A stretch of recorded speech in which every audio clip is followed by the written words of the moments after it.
अस्सलाम वालेकुम दोस्तों, क्या चाल है? ठीक ठाक है से? ठीक है। अच्छा, कुछ दिन पहले मैंने पोस्ट वगैरह करता रहता था, तो एक दो दोस्तों ने रब्ता भी किया और उन्होंने भी बात की कि भाई शौक़ एक और लेवल की चीज़ होती है और गवाल और चीज़ की लेवल की चीज़ है। तो क्योंकि हम लोग गवाल के हिसाब से काम कर रहे हैं, तो ये गवाले और शौक़ का मयार कुछ और है। तो फिर मैंने सोचा कि आज इसके ऊपर भी एक डिटेल वीडियो बना लेते हैं कि शौक़ बज़ात ख़ुद कोई अलग से चीज़ नहीं है। शौक़ शौक़ ही होता है और हर बंदे ने शौक़ की बुनियाद के ऊपर काम करना होता है। एक शौक़ प्रैक्टिकल होता है और एक शौक़ वो होता है जो प्रैक्टिकल नहीं है, जो जिसकी मुझे अभी तक समझ नहीं है। अगर आप उस चीज़ को शौक़ कहते हैं कि भाई जिसके अंदर कोई कैलकुलेशंस नहीं है, कोई कुछ नहीं है और सिर्फ नाम है और वो है, तो वो तो सॉरी मैं उसको अब कुछ मैं उसको याशी कह सकता हूँ, शौक़ के ज़ुमरे में नहीं आता। एक शौक़ ये होता है जो प्रैक्टिकल है। प्रैक्टिकल कैसे कि आप काम भी कर रहे हैं दिल लगा के, जिसमें आपको एक मोहब्बत है उस काम के साथ, और उससे आप प्रैक्टिकली कुछ कमा भी रहे हो और उसके बाद उसको लेके भी चल रहे हो, ठीक है, ताकि सस्टेनेबल हो। अक्सर आप ऐसे देखते होते हैं बाड़े कि वहाँ पे बड़ी ज़बरदस्त भैंसें होती हैं एक बंदे के पास, फिर उसके बच्चे होते हैं, फिर बाद में बच्चे फोत होते हैं या बंदा खुद फोत होता है, और जब वो फोत हो जाए तो बच्चे उसके बाद फिर अल्लाह लगा के चीज़ें बेच के जान छुड़ाते हैं और वो पता चलता है कि ये फ़लाँ उसके नस्ल थी और वो फोत हो गया और काम ख़त्म हो गया ना। वो जो चीज़ है वो प्रैक्टिकल नहीं है, वो ख़त्म हो जाती है। इसीलिए भैंसों की अक्सर नस्लें हमारी मादूम भी हो गई कि लोगों ने रखी, कुछ अर्सा रखी, और वो जो बंदा चलाने वाले थे उन्होंने चलाया, अगर इन्होंने ख़त्म किया तो ख़त्म हो गया।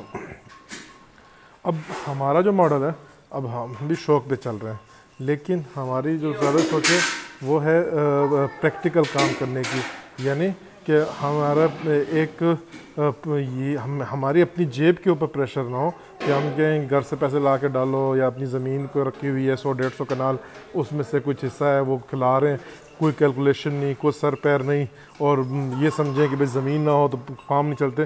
तो ये चीज़ें जो होती हैं ना वो गलत है, ठीक है। तो हमारा प्रैक्टिकल अब मैं ख़ुद, आप लोगों को भी पता है, अक्सर लोगों को पता होगा, मैं बाय प्रोफेशन सॉफ्टवेयर इंजीनियर हूँ, अभी भी जॉब करता हूँ और अभी साथ ही में ये डेयरी फार्म भी चला रहा हूँ, ठीक है।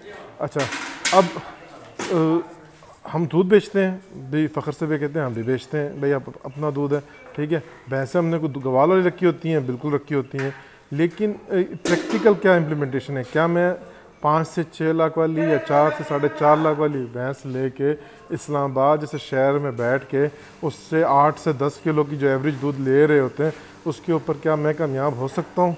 या मैं एक प्रॉपर अपना होमवर्क करके अपना कॉस्ट को देख के उस हिसाब से माल डाल लूँ, और उसके बीच में मैं अपने शौक़ को भी पूरा करता रहूँ। शौक़ को मतलब कोई अच्छी कटियाँ रखता जाऊँ, कोई ब्रीड रखता जाऊँ, ठीक है।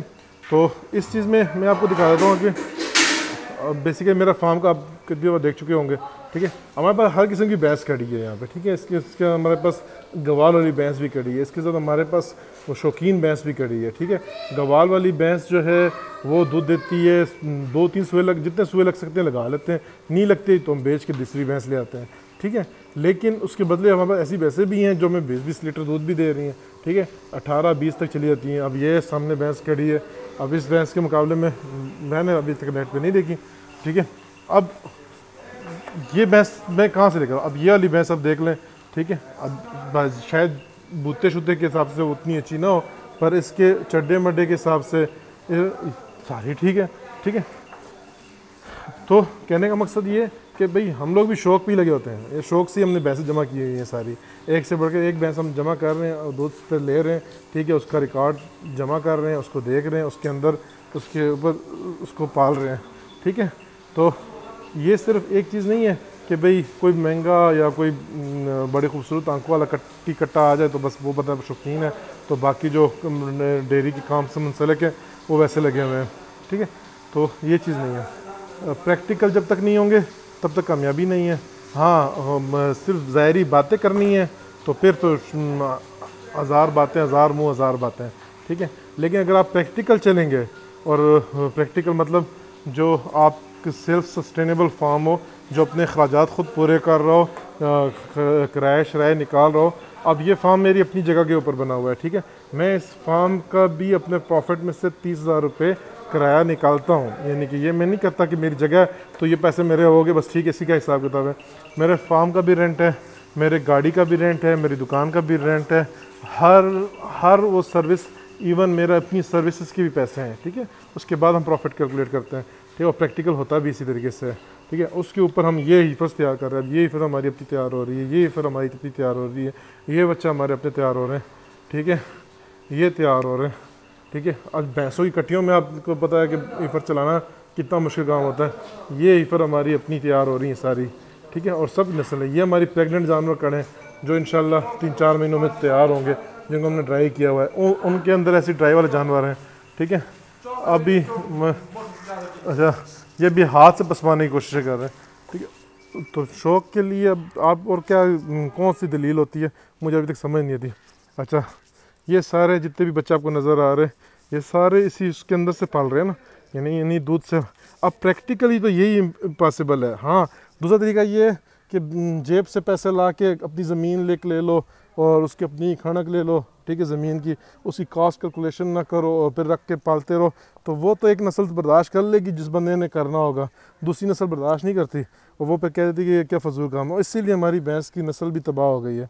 जब तक आप प्रैक्टिकल काम पे नहीं आएंगे, प्रैक्टिकल प्रॉपर कैलकुलेशंस पे नहीं आएंगे और ये ख्वाबों से निकल आएंगे कि देखें भैंस का अगर ख़र्चा नहीं पूरा हो रहा तो इसलिए नहीं पूरा कि भैंस का दूध कम है, ठीक है। भैंस का दूध कम है इसलिए कम है कि वो हाई फैट वाला दूध है, उसका मयार काफ़ी ज़्यादा है, ठीक है। तो मयारी दूध है। अब अगर मयारी दूध आप मट्टी के भाव बेचोगे तो लाज़मी बात आप नहीं कमा सकते हो। उसके कमाने के लिए आपको मेहनत करनी होगी, आपको रेट लेना पड़ेगा। रेट लेने के लिए हर बंदे, देखिए मैं इस्लामाबाद में रह रहा हूँ, यहाँ पे हमारी शॉप भी रेंट पे है, हमारे दुकान फार्म में, ये फार्म मेरा अपनी ज़ाती है, ठीक है, मेरे वालिद साहब की ज़मीन पे है और बना हुआ है, पर मैं इसका भी 30,000 रेंट हर महीने का डालता हूँ और निकालता हूँ। ये नहीं कि मैं सिर्फ बातों के तक, ठीक है, वो हम निकालते हैं। गाड़ी का ख़र्चा हम निकालते हैं, लड़कों का ख़र्चा निकालते हैं, जो सर्विसेज हम एक्स्ट्रा गवालों से लेते हैं वो सारी सर्विसेज को हम पे करते हैं, ठीक है। उसके बाद जाके प्रॉफिट्स कैलकुलेशंस होती हैं, ठीक है। और उसके बाद रेट का तयन होता है कि हमें दूध कितने का पड़ रहा है, हमें माल डालना चाहिए नहीं डालना चाहिए। हमें ये है कि भैंस के हिसाब ये निकालना होता है कि भाई आया ये प्रॉफिटेबल है या नहीं है, ठीक है। अगर नहीं है तो क्यों नहीं है, ठीक है। खुराक कितनी डालनी कितनी नहीं डालनी, तो ये चीज़ें अगर आप कैलकुलेशन नहीं करेंगे। अच्छा, हमें ये पता होना चाहिए कि इसको कितनी देनी चाहिए खुराक, इसको कितनी देनी चाहिए। अब सिर्फ अगर ये बातें को कर दे ये फ़लानी भैंस है तो ये तो 1-2 किलो दूध के वनडे के ऊपर दूध इतना दे देती है, सब बकवास है, ठीक है। ये फिर बात सुना करें। अब मैं आपकी इसकी एक मिसाल दे देता हूँ ना। एक ये गाय आपको नज़र आ रही है, कमज़ोर है, ठीक है। एक ये नज़र आ रही है। ये जब आखिरी दफ़ा मैं ख़रीद के लाया था, इन दोनों ने मुझे 12-12 लीटर टोटल दूध दिया, दोनों टाइमों का 6-6 किलो, ठीक है। और जब ये प्रेगनेंट हो गई उसके बाद मैंने ज़बरदस्ती ड्राई की। ड्राई नहीं होती नस्ल, ये फ्रीजियन जर्सी क्रॉस की नस्ल है। 7वें महीने की मैंने ट्राई की, इनको तैयार किया। अब अल्हम्दुलिल्लाह ये 10-10 लीटर दूध दे रही है टाइम का, यानी 20-20 लीटर तक चली गई हैं। तो कहने का मकसद ये है कि ये कैलकुलेशन आपने करनी होगी, आपको इसको सीखना होगा, समझना होगा, ठीक है। खुराक का देखना होगा, तब जाके काम चलता है।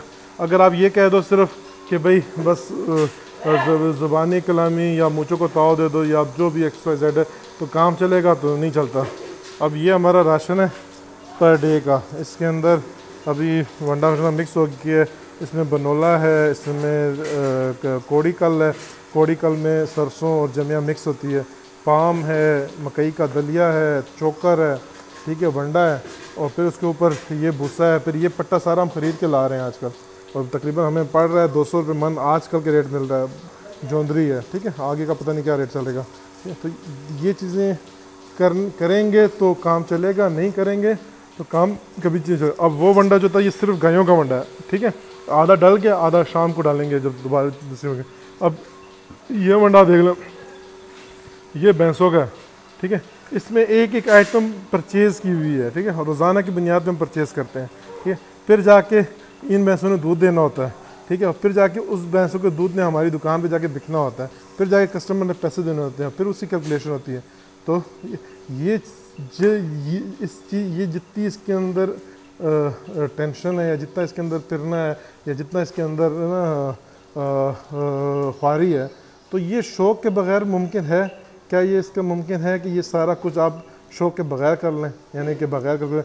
अब आप सिर्फ ये बच्चे देख लें, ये आपके सामने हैं, यानी कि माशाल्लाह सारे फार्मर हजरात हैं जो काम कर रहे हैं। इन बच्चों को बाहर भी बच्चे दिखाए थे, ये जितने जानवर हैं सब सूखे जानवर हैं। सिर्फ इनका खर्चा कितना आता है, ठीक है, इनका पेट भरने के लिए क्या कुछ करना पड़ता है, ठीक है। वंडा मैंने आपको दिखा दिया कितना वंडा है, ठीक है। फिर माशाल्लाह लड़के काम कर रहे हैं सारे, वो सारा कुछ इसका चल रहा है। अब उसके ऊपर शौक क्या चीज़ है, ठीक है। तो इसमें ये एक सवाल है कि देखें, प्रैक्टिकल फार्मर बने, शौकीन सब शौकीन है, ठीक है। ये कट्टियाँ हम लोगों ने रखी हुई है ना, ये वैसे नहीं रखी हुई है कि भाई मुझे पता है कि कट्टियाँ खा ज़्यादा रही हैं, और अभी बेचने पे भी आ जाऊँ ना तो एक 6-7 हज़ार के ऊपर से बिकने नहीं लगी, ठीक है। लेकिन ये शौक ही है, सो हमें लेके चल रहा है और वो हमें हिम्मत दे रही है आगे बढ़ने की, ठीक है। तो कोशिश किया करें, प्रैक्टिकल हो जाया करें, ठीक है। माशाल्लाह अगर आप इस फील्ड में निकल आए हैं तो देखें, अभी इन चीज़ों से निकल आए कि भाई अब अभी तक भी यकीन करें, बड़ा अफसोस होता है जब मैं ग्रुप में ऐसी पोस्टें देख रहा हूँ। ये मैं किसी की वो नहीं कर रहा, लेकिन अभी तक हम लोग डिवर्मर का फैसला नहीं कर पाया है कि डिवर्मर कौन सा देना चाहिए, कैसे देना चाहिए, ठीक है। हमें ये फैसला नहीं कर पाया कि भाई जानवर को प्रेग्नेंट कब करना चाहिए, करना नहीं चाहिए, प्रेगनेंसी के क्या इशू है, ठीक है। फार्मर है, अगर एक आपको 6 महीने हो गए और आपको ये बेसिक नो हाउ का पता नहीं चल रहा, खुराक का अंदाज़ा नहीं हो रहा, तो फिर आप खुद सोच लें कि आप कितने सीरियस हैं अपने काम के साथ, ठीक है। तो यही तो काम है। अब बाज़ लोग कहते हैं कि नहीं वो पोड़ा लगाना आना चाहिए, चवाई करना नहीं चाहिए, ठीक है, अगर आती है तो आ जाए, नहीं, लेकिन बीइंग अ ओनर आपका काम ये नहीं है। आपके काम के लड़के होते हैं, वो लोग ये काम करते हैं। आपका काम ये होना चाहिए कि आपको समझ होनी चाहिए कि आप क्या खिला रहे हैं, उस पर आपको क्या बचत हो रही है, और उसको आपने आगे कितने पे लेके जाना चाहिए, तो आपको उसके क्या रिज़ल्ट आएंगे, ठीक है। ये नहीं होना चाहिए कि आपको पता भी कुछ नहीं और लेगा ही जा खिलाई जा रहे हैं। तो ज़्यादातर रिसर्च ये किया करें कि दूध को महंगे से महंगे कैसे बेच सकते हैं, ठीक है। फिर मार्केट है, उसके ऊपर सोचें, बैठ के समझें उसको, भाई क्या तरीका हो सकता है, ठीक है।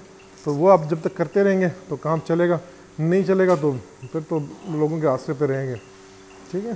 तो उम्मीद करता हूँ आप लोगों को समझ आ गई होगी। कोशिश किया करें कि जितनी ज़्यादा चीज़ों को सीखें, उस पर रिसर्च किया करें और टेक्निकल डिस्कशंस के ऊपर आएँ कि जो खुराक के ऊपर उसको समझें, उसके ऊपर इम्प्लीमेंट करने पे आएँ, प्रैक्टिकल फार्मर बने, बातों वाले बने और वो वाले बने, तो फिर तो काम कभी भी नहीं चलेगा ना। फिर तो एक दिन दूसरा दिन एक गिरेगा, तीसरे दिन कुछ ज़्यादा गिरेगा। प्रैक्टिकल होंगे तो इंशाल्लाह काम चलता रहेगा, ठीक है। जज़ाकल्लाह, अस्सलाम वालेकुम।